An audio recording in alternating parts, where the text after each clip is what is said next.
Today's video has been made possible by HelloFresh. Stick around until the end to find out more. With the second season of The Witcher just around the corner, what better excuse to take a look at the folklore that inspired the franchise? Some of you may have already picked up on the creatures seen across the several trailers, as well as some of the other more subtle hints as to what may be in store. Today I'll be going over these creatures, giving you the basic Witcher lore without any spoilers, but also exploring the folklore behind them. One creature I was definitely excited to see was the Leshen or the Leshy. In the books, the Leshy, as they are known in Polish folklore, are described as forest spirits, protectors of the woodland. Their ability to shapeshift makes them very dangerous for anyone who unknowingly wanders into their forest. In the game, the Leshen are known as creatures that exist to kill. They can summon the surrounding wildlife such as bears and wolves to aid them. Their appearance is almost a cross between an Ent and the modern depiction of a Wendigo.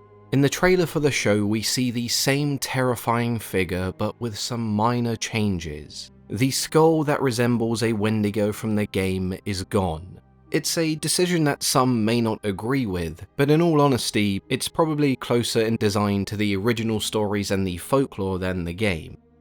The legend and stories of the Leshy across the Slavic countries are fairly similar. The name itself roughly translates to mean he from the forest. The Leshy were spirits of the forest that had a close association to hunting, which makes sense given that's where much of it takes place. A Leshy can alter its size at will, from enormous to tiny. It can also alter its likeness, which is quite a valuable skill for what is predominantly a trickster spirit. They have been known to kidnap children who stumble into their woods, as well as leading travelers astray. Despite this, the Leshy are not necessarily considered evil spirits. Their disposition towards humans is mostly neutral. It depends on the type of person the Leshy perceives you to be. If you treat the forest with respect, you will most likely be left alone. However, those with bad intentions who show disrespect to the forest may never find their way home. There are also stories of parents abandoning children in the forest who they believe are cursed. The Leshy would take these children in and raise them in the forest as their own. As to what type of Leshy we can expect to see in the show, personally I hope they lean more towards the neutral forest protector. In the trailer we have a scene with Geralt in a courtyard confrontation with a dark-haired woman dressed in white. The woman lets out a piercing scream, forcing Geralt to use Quen to form a protective barrier. At first glance this appears to be a banshee scream, but later on in the same courtyard we also see Geralt attacked by a giant bat. With those two things coupled together, we can safely assume this woman is a Bruxa, a type of vampire. The Bruxa is a staple of the games, appearing in all of them in some form. Normally they appear as a woman with long dark hair, but they can also shapeshift into large black bats. As we saw in the trailer, their screams are extremely powerful, being able to throw people across a room and even pierce a witcher's sign if the Bruxa is strong enough. They can manipulate a human's dreams, twisting and distorting them until they become a nightmare. They are also one of the types of vampires in The Witcher that do not have an aversion to sunlight. Interestingly enough, out of all of the various forms of vampires in The Witcher, the Bruxa is not rooted in Slavic folklore. Their stories can be found in Spain, Portugal, and Mexico, and they are sometimes referred to as Bruxa. The reason they are predominantly female is because in their mortal lives they were accused of being a witch. Having no issues with sunlight, they were notoriously difficult to locate and kill. However, they still preferred to roam at night, as that is when they are at their most powerful. It's rumoured their powers were given to them by Satan himself. They fed mostly on the blood of men, children, and small animals, and much like in The Witcher, they were able to shapeshift into a variety of animals, the most common being a large bird. a useful form for scouring the lands undetected. Once they found their victim, they would transform back into their female form. There are some differences between the folklore and The Witcher, however the influences are there to see.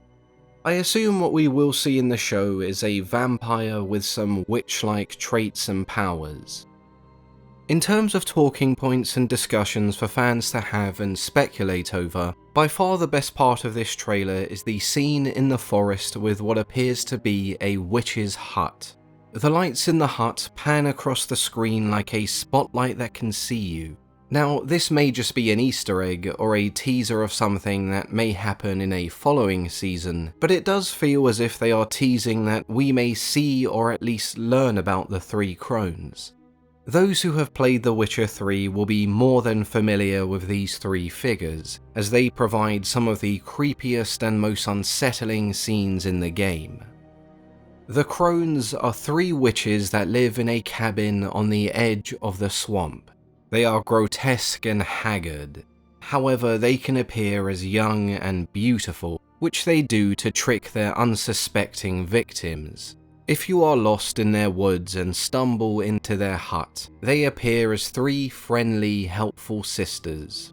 Accept their hospitality, and you will end up being boiled and eaten. The child-eating crones are heavily inspired by the Slavic legend of Baba Yaga, an old crone who lives in a hut standing on chicken legs that can just up and move at any time. Baba Yaga in Slavic folklore is fairly polarizing. In some stories she is wicked and not someone you want to cross paths with. Much of the time, however, she assumes the role of the wise crone, who is more than willing to help adventurers who are brave enough to seek her out. The Witcher's interpretation comes from the idea that she also represents a triple goddess, the Virgin, the Mother, and the Crone, the past, present, and future. In some tales, she lives in a hut with her two sisters, also named Baba Yaga. The Crones are a CD Projekt Red creation. They do not appear in the books, so if we do see them, I'm sure their depiction will be similar to the game. I think it's fair to assume that if we do see them, they will not be the main antagonists of the season, but I am sure they will be up to no good. The Witcher and Slavic folklore in general have a host of interesting and terrifying monsters to draw from, so hopefully there will be a bunch we haven't seen in any of the trailers. I did mean to make a video similar to this for Season 1, but never really got round to it, so here's a summary of some of the creatures we saw in the first season. The Kikimora is an insect monster that lives underground and in swamps. In the books they are described as having a spidery shape with large fangs. In my opinion, the show does an okay job of this design, as in the games they are not much more than just generic giant bugs. However, in the show it has an almost human head, which is very creepy, but it may also draw some inspiration from the original legend itself. In Slavic folklore there are numerous house spirits. The domovoi is seen in a positive light, as it protects those who inhabit the house. The Kikimora is a female spirit that is seen in a negative light, essentially the opposite of the domovoi. It's thought that she was the cause of sleep paralysis by laying on your chest and trying to strangle you, similar to the Mara or nightmare of Scandinavian folklore. There are also Kikimora who inhabit the swamps and bogs, but they don't have the same spider-like appearance as they do in The Witcher. They are small elderly women with hunchbacks and pointed noses who use moss and grass as clothing. They hide by roadsides and riverbeds, kidnapping children and knocking passers-by into the water and drowning them. Not exactly the most friendly babushkas. In episode 3 we saw the appearance of a Striga, a woman who has been transformed into a monster by a curse.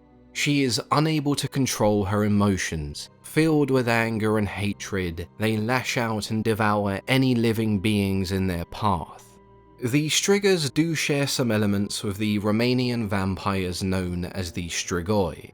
However, they are based on the Polish legend of the Striga, a female demon similar to a vampire that needs to feed on human flesh. a female demon similar to a vampire that needs to feed on human flesh. It's believed they are born with 2 hearts and 2 souls. They even had 2 sets of teeth. The superstitions even went as far to say that babies who were born with slightly developed teeth must have been Striga. If the Striga were killed, one soul would pass on, and the remaining soul would bring them back to life, meaning they would have to be put down twice. Some other creatures we saw worthy of a mention include the Doppler, the Neckers, the Sylvan, and the Djinn. Hopefully we see more creatures in Season 2, as I really do enjoy The Witcher and Slavic folklore in general. Let me know which of these creatures or characters you're most excited to see. As we mentioned earlier, today's video has been sponsored by HelloFresh. Buying your own ingredients and preparing your own meals is great, but for many with a busy schedule, it's hard to do. With HelloFresh, you can have a meal kit that includes fresh ingredients and cooking instructions sent directly to your door. Simply follow the instructions provided and you have access to all sorts of tasty meals within half an hour. Each week there is a selection of new recipes to choose from, with low carb, low fat, and vegetarian options. The meal kits are sent in almost entirely recyclable packaging, so you can even reduce your carbon footprint. I've been trying HelloFresh for a few months now, and I've been extremely happy with what I've received and the amount of time I've been able to save. Some of my favourite meals were the teriyaki chicken and rice, the honey roasted duck with mashed potatoes, and for anyone who loves pasta dishes, there are dozens to choose from. The meals look and taste great. You also don't have to be a master chef to make them. If you would like to try HelloFresh for yourself, then go to hellofresh.com and use code Mythology14 for up to 14 free meals and 3 free gifts. So give it a try and let me know which meals are your favourite. As always, I've been your host, Mythology and Fiction Explained.